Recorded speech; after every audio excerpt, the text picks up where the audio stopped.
ورحمۃ اللہ تعالی وبرکاتہ۔ بسم اللہ الرحمن الرحیم۔ الحمد للہ وکفی وسلام علی عبادہ الذین اصطفی والصلاۃ والسلام علی من لم یکن ھذا الورع وعلی آلہ الطیبین واصحابہ الطاہرین وعلی اولیاء الہدی، اما بعد، قال اللہ عز وجل فی شأن حبیبی فاعوذ باللہ من الشیطان الرجیم، بسم اللہ الرحمن الرحیم۔ ان اللہ وملائکتہ یصلون علی النبی یا ایھا الذین آمنوا صلوا علیہ وسلموا تسلیما۔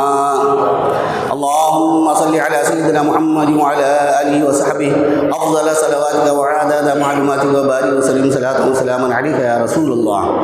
ایک مرتبہ اور درود شریف کا نذرانہ پیش کریے۔ اللهم صل على سيدنا محمد وعلى آله وصحبه افضل صلواتك وعدد معلوماتك وبارك وسلم صلاة وسلاما عليك يا رسول اللہ۔ شیخ الاسلام والمسلمین، بانی جامع نظامیہ، امام اہل سنت اعلی حضرت مجدد دین و ملت الحافظ شاہ محمد انوار اللہ فاروقی فضیلت جنگ علیہ رحمت و رضوان ارشاد فرماتے ہیں،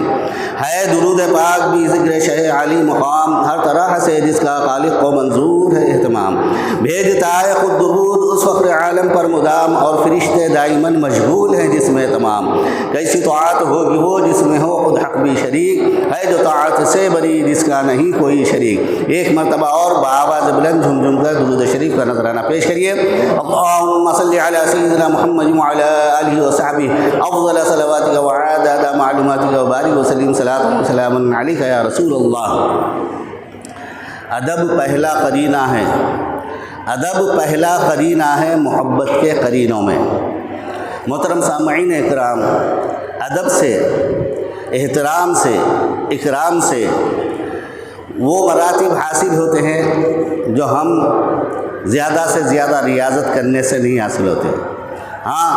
ادب کے ساتھ جو ریاضت، جو عبادت کی جاتی ہے، اس کا معاملہ کچھ اور ہی ہوتا ہے۔ تھوڑا سا عمل ہوتا ہے مگر ادب کی وجہ سے ایک مسلمان کہاں سے کہاں پہنچ جاتا ہے، اسے روحانی ترقی ملتی ہے، دنیاوی ترقی ملتی ہے۔ حضرت سیدنا ابو بکر صدیق رضی اللہ تعالی عنہ کے ادب کا ایک واقعہ آپ کے سامنے رکھوں گا، جس کو مقاصد اسلام حصہ نوم میں اعلی حضرت انوار اللہ فاروقی علیہ رحمت و رضوان نے بیان فرمایا ہے کہ جب فتح مکہ ہوا تو حضور صلی اللہ علیہ وسلم صحابہ اکرام کے ساتھ تشریف فرما تھے۔ اس میں حضرت علی رضی اللہ تعالی عنہ بھی ہے، حضرت عثمان علی رضی اللہ تعالی عنہ بھی ہے، حضرت عمر رضی اللہ تعالی عنہ بھی ہے، حضرت ابو بکر صدیق رضی اللہ تعالی عنہ۔ حضرت ابو بکر صدیق رضی اللہ تعالی عنہ وہاں سے اٹھے، اپنے گھر گئے اور گھر جا کر اپنے والد کا ہاتھ پکڑ کر حضور صلی اللہ علیہ وسلم کی بارگاہ میں لے کر آئے۔ حضور صلی اللہ علیہ وسلم نے دیکھا کہ ابو بکر رضی اللہ تعالی عنہ کے والد ماجد ضعیف ہو چکے ہیں اور ضعف کی وجہ سے چلنا پھرنا مشکل ہے، برابر دکھائی بھی نہیں دے رہا ہے، آنکھیں کمزور ہو چکی ہیں۔ تو اللہ کے رسول صلی اللہ علیہ وسلم، اتنی بڑے فتح حاصل ہوئی، فتح مکہ بہت بڑی فتح، مگر حضور صلی اللہ علیہ وسلم کی عاجزی اور انکساری دیکھیے، کہ آپ کا اسوہ دیکھیے حضور صلی اللہ علیہ وسلم کا، آپ کے اخلاق اور آپ کا کردار دیکھیے۔ کیا ارشاد فرماتے ہیں ابو بکر سے رضی اللہ تعالیٰ عنہ، اے ابو بکر، تم نے اپنے والد کو اس عمر میں، یہ ضعیفی میں، جبکہ دکھائی نہیں دے رہا ہے، تم نے انہیں کیوں زحمت دی؟ میں خود ان کے پاس چلا آتا۔ اللہ اکبر! اتنی بڑی فتح ہے، لوگ جو درجہ اسلام میں داخل ہو رہے ہیں، صحابہ اکرام کا جھٹمٹ ہے، مگر اس میں سے اللہ کے رسول صلی اللہ علیہ وسلم کیا ارشاد فرما رہے ہیں، ابو بکر تم انہیں زحمت کیوں دی؟ میں ان کے پاس چلا آتا۔ اب یہاں پر حضرت ابو بکر صدیق رضی اللہ تعالی عنہ کا ادب دیکھیے، حضرت ابو بکر صدیق رضی اللہ تعالی عنہ کے الفاظ دیکھیے، حضور صلی اللہ علیہ وسلم کا مقام حضرت ابو بکر صدیق رضی اللہ تعالی عنہ کے دل میں کس طریقے سے دیکھیے، اور یاد رکھیے کہ جتنا ادب و احترام حضور صلی اللہ علیہ وسلم کا ہمارے دل میں ہوگا، ہمیں اتنی ہی روحانی ترقی ہوگی۔ اتنی ہی دنیاوی ترقی ہوگی، اتنی ہی مادی ترقی ہوگی، ہر قسم کی ترقی ہمیں حاصل کرنا ہے تو یاد رکھیے کہ ادب مصطفیٰ صلی اللہ علیہ وسلم کو ہم اپنے دل میں زیادہ سے زیادہ کرنا ہے۔ پورے صحابہ اکرام رضوان اللہ تعالی علیہم اجمعین بہت باادب تھے، مگر ان میں صدیق اکبر رضی اللہ تعالی عنہ کا جو مقام ہے وہ کسی اور کو حاصل نہیں ہے۔ آپ کی اور ہماری ساری کائنات کیا مولا محمد مصطفیٰ احمد مصطفیٰ صلی اللہ علیہ وسلم صدیق اکبر رضی اللہ تعالی عنہ کے متعلق ارشاد فرماتے ہیں ایک مرتبہ کہ اللہ تعالیٰ نے جو کچھ میرے قلب میں ڈالا میں نے ابو بکر کے سینے میں ڈال دیا۔ جو کچھ اللہ تعالیٰ نے میرے قلب میں ڈالا وہ سب کچھ ابو بکر کے سینے میں ڈال دیا۔ اب بتلائیے کیا مقام ہے حضرت صدیق اکبر رضی اللہ تعالیٰ عنہ کا۔ اپنی ظاہری زندگی میں حضور صلی اللہ علیہ وسلم وصال فرمانے سے پہلے اپنے مصلے پر پورے صحابہ کا امام بنایا تو کس کو بنایا؟ حضرت صدیق اکبر رضی اللہ تعالی عنہ کو بنایا۔ اسی لیے ہم بباغ دوحل یہ کہتے ہیں افضل البشر بعد الانبیاء بالتحقیق کہ تمام انسانوں میں جو مسلمان ہوئے ہیں تو جو توحید پرست ہے حضرت آدم سے لے کر قیامت تک سب انبیاء کے جتنے ایمان والے ہیں انبیاء کو چھوڑ کر انبیاء کے بعد سب ایمان والوں میں سب سے زیادہ اگر درجہ اور فضیلت والی شخصیت ہے تو وہ حضرت سیدنا ابو بکر صدیق رضی اللہ تعالی عنہ ہے، جو اس بات کا قائل نہیں ہے اور یہ کہتا ہے کہ ظاہری طور پر تو انہیں خلافت تھی مگر باطنی طور پر وہ نہیں ہے، کوئی دوسرے ہے، تو یاد رکھیے کہ وہ خود گمراہ ہے اور گمراہ کر رہا ہے۔ سب سے فضیلت والی شخصیت ہے تو حضرت سیدنا ابو بکر صدیق رضی اللہ تعالی عنہ۔ حضرت ابو بکر صدیق رضی اللہ تعالی عنہ کی جو جانثاری تھی، جو فدائیت تھی، تمام صحابہ میں ویسی فدائیت کسی کو حاصل نہیں تھی، ویسی جانثاری کسی کو حاصل نہیں تھی۔ آپ کا اسوہ یہ درد دے رہا ہے کہ آبروئے ماں زمام مصطفیٰ، ہماری آبرو، ہماری عزت، ہمارا احترام، ہمیں جو کچھ بھی ہے تو زنام مصطفیٰ حضور صلی اللہ علیہ وسلم کے نام مبارک سے ہے، آپ کی ذات سے ہے، ہمارا جو کچھ بھی ہے۔ اور در دل مسلم مقام مصطفیٰ، مسلمانوں کے دل میں سب کا مقام ہے مگر اس میں مصطفیٰ جان عالم صلی اللہ علیہ وسلم کا جو مقام ہے وہ ایسا کسی کو نہیں ہے۔ مسلمان سب سے زیادہ ادب و احترام اپنے دل میں رکھتا ہے تو اپنے آقا و مولا محمد مصطفیٰ احمد مصطفیٰ صلی اللہ علیہ وسلم کے تعلق سے رکھتا ہے، مگر اس کا ہمیں جائزہ لینا چاہیے۔ آج ہم جو کمزور نظر آ رہے ہیں، آج ہم جو پریشان حال نظر آ رہے ہیں، اس چیز میں کمی محسوس ہو رہی ہے، اس چیز میں کمی دکھنے آ رہی ہے، اس لیے گستاخان رسول دندناتے پھر رہے ہیں۔ ہمارے شہر میں ہی راجہ سنگھ دوسری جگہ کون سے وہ شرما فلاں گستاخی کر کے بہت ہی آزادی سے گھوم رہے ہیں۔ یہ ہمارے لیے ایک بہت رسوائی کا باعث ہے، یہ ہمارے لیے بہت ذلت کا باعث ہے کہ گستاخان رسول اس طریقے کیوں ہم جائزہ نہیں لے رہے۔ ہمارا احتجاج وقتیہ طور پر رہ رہا ہے، اس کے بعد ختم ہو جا رہا ہے۔ آج ہمارے میں عظمت مصطفیٰ صلی اللہ علیہ وسلم کے لیے اتحاد نہیں ہے، اپنی ذاتی کاموں کے لیے ہے، اپنے ذاتی مفادات کے لیے ہے، اپنے اغراض کے لیے ہے، اپنی تجارت کے لیے ہے، اپنی سیاست کے لیے ہے، مگر سب مل کر عظمت مصطفیٰ صلی اللہ علیہ وسلم کے لیے متحد نہیں ہو رہے ہیں۔ اور صحابہ اکرام رضوان اللہ تعالی علیہ اجمعین کی وہ جماعت تھی کہ وہ اپنے آپ کو ختم کر دیتے تھے جب عظمت مصطفیٰ صلی اللہ علیہ وسلم کا مسئلہ آتا تو عظمت مصطفیٰ صلی اللہ علیہ وسلم کی بنیاد پر سب متحد و متفق ہو جاتے، اس لیے مسلمان تھوڑے تھے مگر پوری دنیا ان سے ڈرتی تھی، پوری دنیا ان سے کانپتی تھی۔ آج مسلمان زیادہ ہے مگر غیروں سے ڈر رہا ہے، غیروں سے کانپ رہا ہے، غیروں سے پریشان ہو رہا ہے، دوسروں کی ہیبت ہمارے دل میں کیوں؟ اس لیے کہ جیسا ادب احترام جیسی محبت ہمارے دل میں حضور صلی اللہ علیہ وسلم کی ہونا چاہیے وہ محبت نہیں ہے۔ ان کا مشن یہ تھا سالار کارواں ہے میر حجاز اپنا، سالار کارواں ہے میر حجاز اپنا، اس نام سے ہے باقی آرام جاں ہمارا۔ حضرت ابو بکر صدیق رضی اللہ تعالی عنہ سے جب اللہ کے رسول صلی اللہ علیہ وسلم نے ارشاد فرمایا اے ابو بکر تم ان کو زحمت کیوں دی،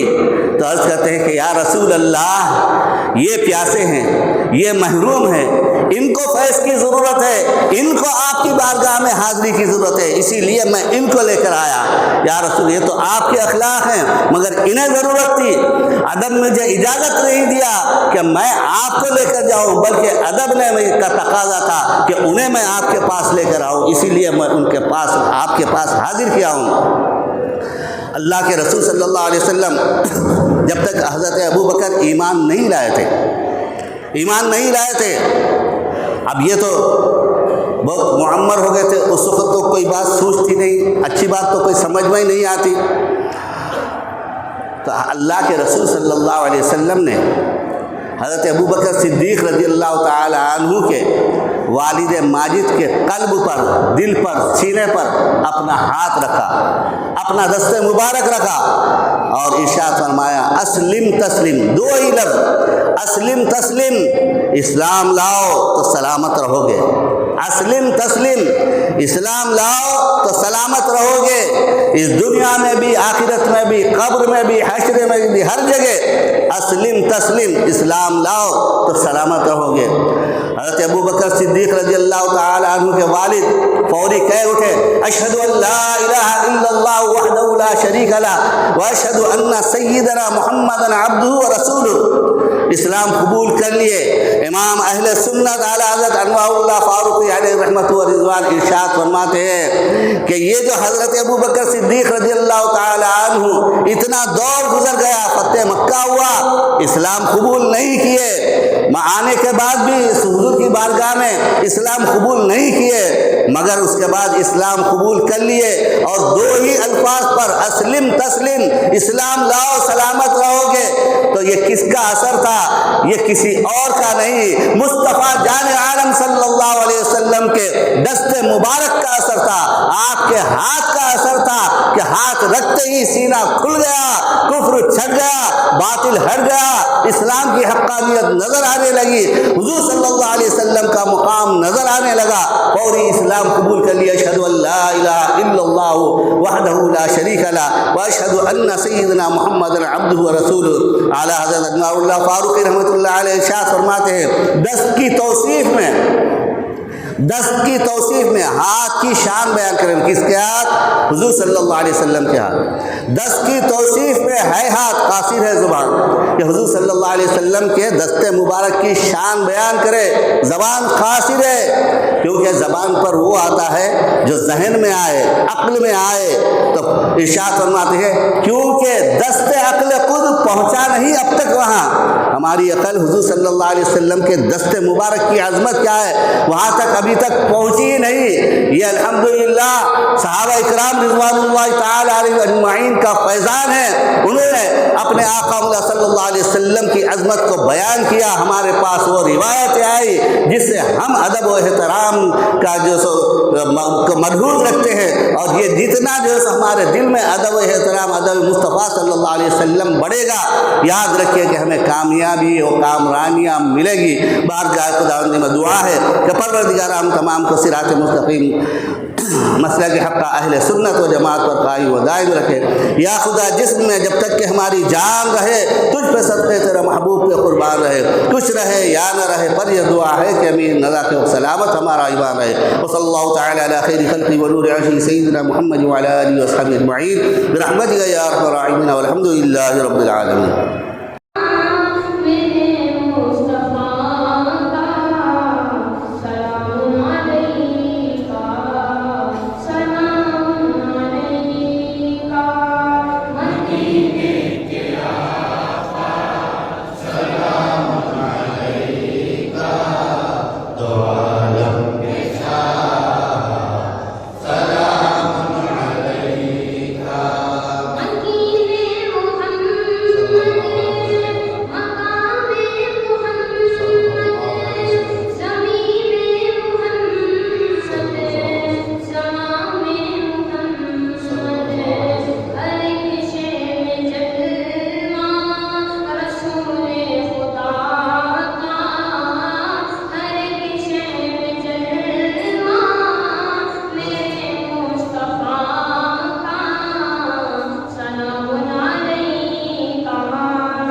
قال الله تعالى في شأن